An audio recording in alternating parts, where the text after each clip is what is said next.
Welcome back for part 2 of Module 11, Lesson 3, which deals with angle relationships and parallel lines.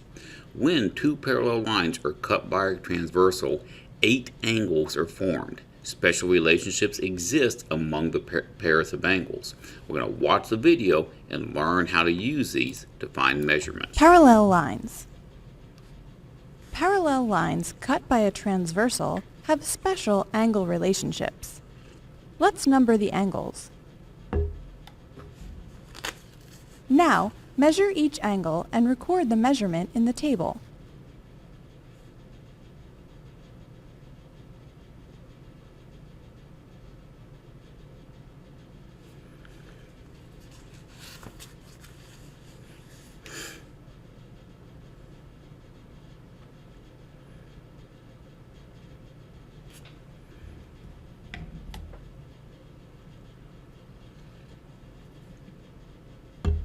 Next, mark the angles that are congruent to angle 1.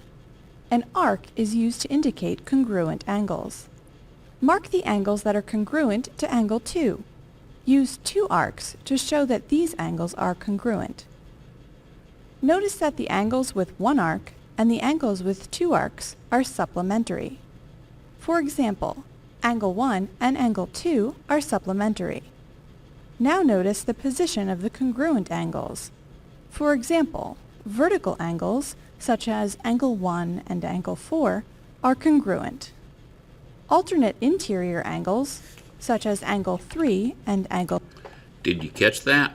They just defined vertical angles that they talked about earlier.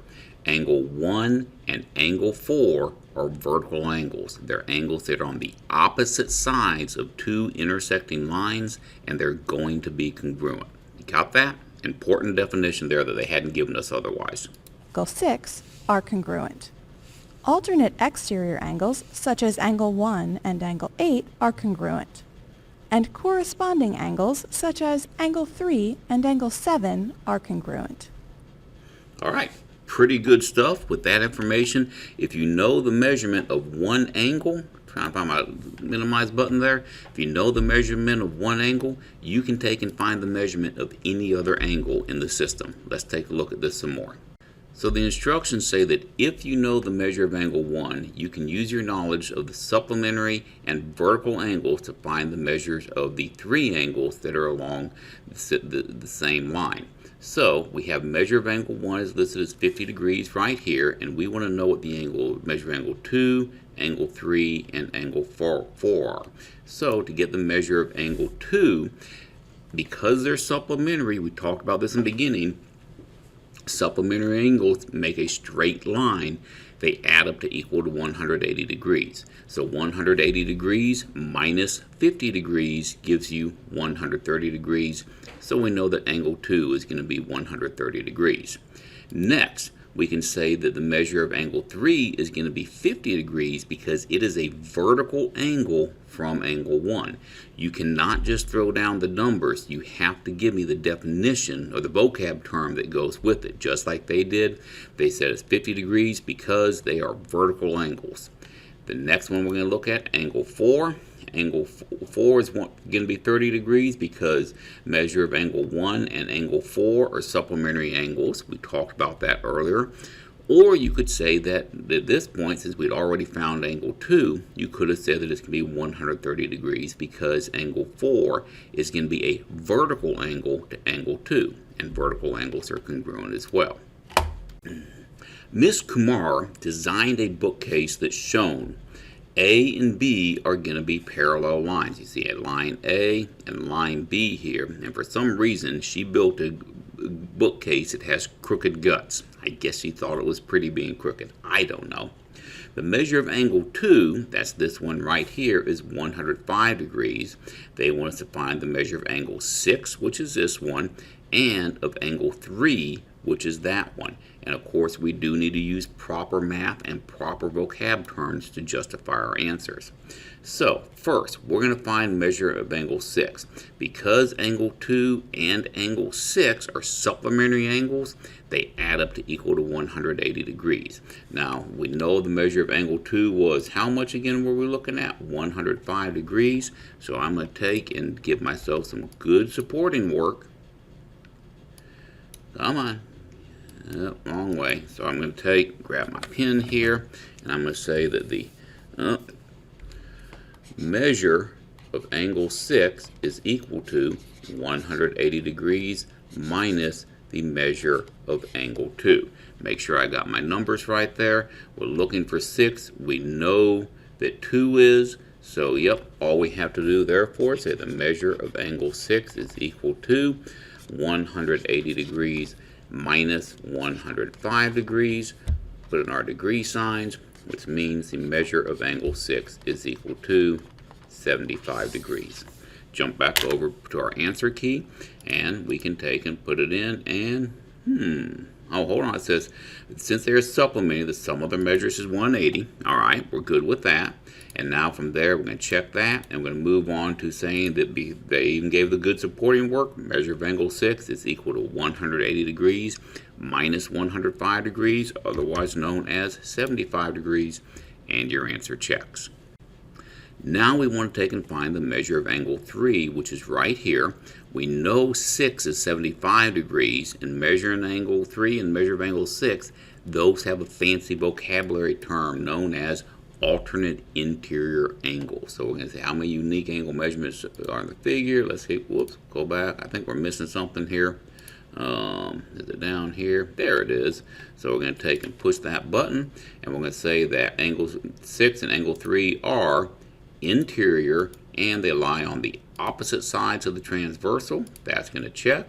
That means that by definition they're alternate interior angle lines, and which means their measures are equal, not 180 degrees. That checks, and therefore it's going to end up being the same 75 degrees that angle 6 was. That's all there is to doing these. But you have to be able to give me that definition of, or that vocab term of alternate interior angles to justify your answer. You can't just throw down 75 and walk away from it. You have to know the vocab term that goes with it, and that includes on the homework and on your chapter test. Now it's going to be your turn. Pause the video and work on extra example number 3 on your own. We have two parallel streets that intersect by another street as shown. We know that the measure of angle 2, that's going to be, let me get a nice red marker here that'll stand out. Measure of angle 2 right there is 53 degrees. We want to know what's going to be the measure of angle 8, and we want to know what's going to be the measure of angle 7.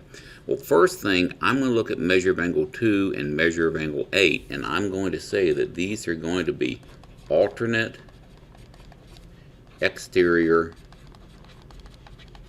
angles, which means they're going to be congruent, and that means that the measure of angle 8 is going to be the same as 2, which is going to be 53 degrees. Now, when it comes down to 7, I know that 7 and 8 are supplementary angles.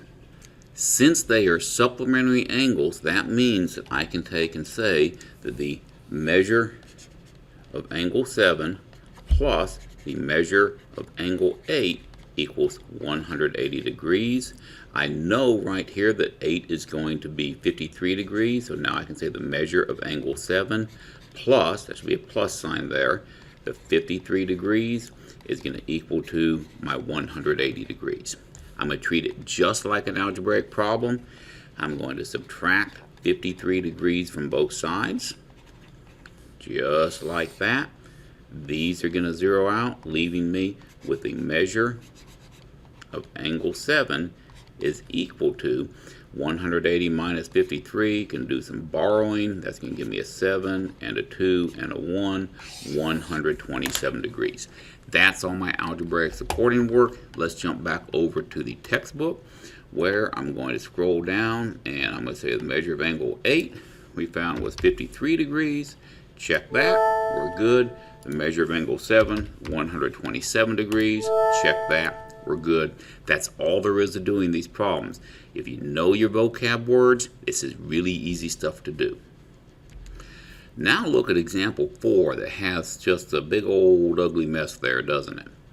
In the figure, line M is parallel to line N. All right, that's good. Let's zoom in a little bit. And line Q is perpendicular to line P, so we have a right angle there.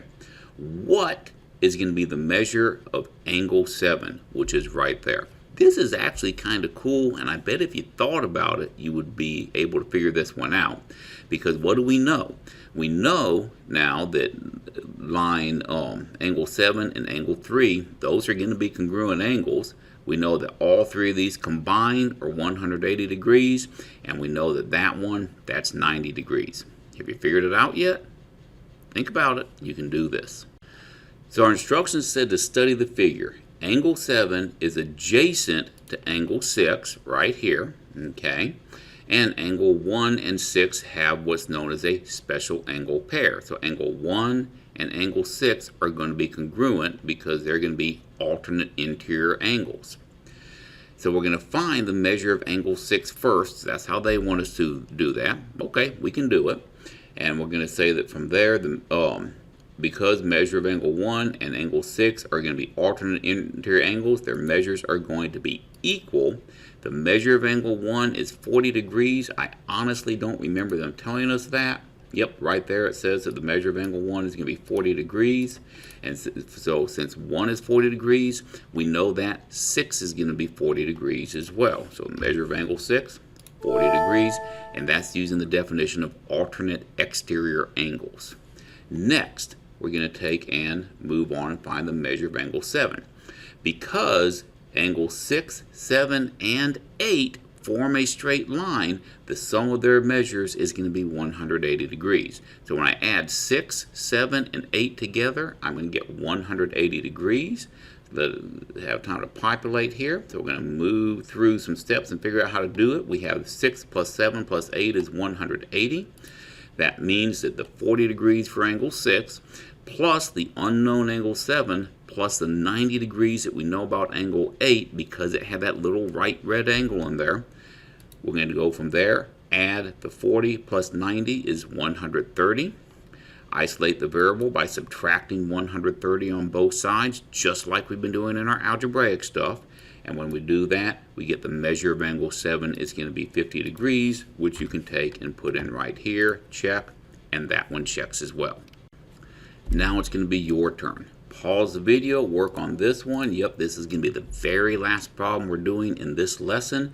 Go ahead and find out what the measure of angle 9 is. That's this angle here. When we know that the measure of angle 2, this angle right here, that's going to equal to 135 degrees. Go ahead and work on that now.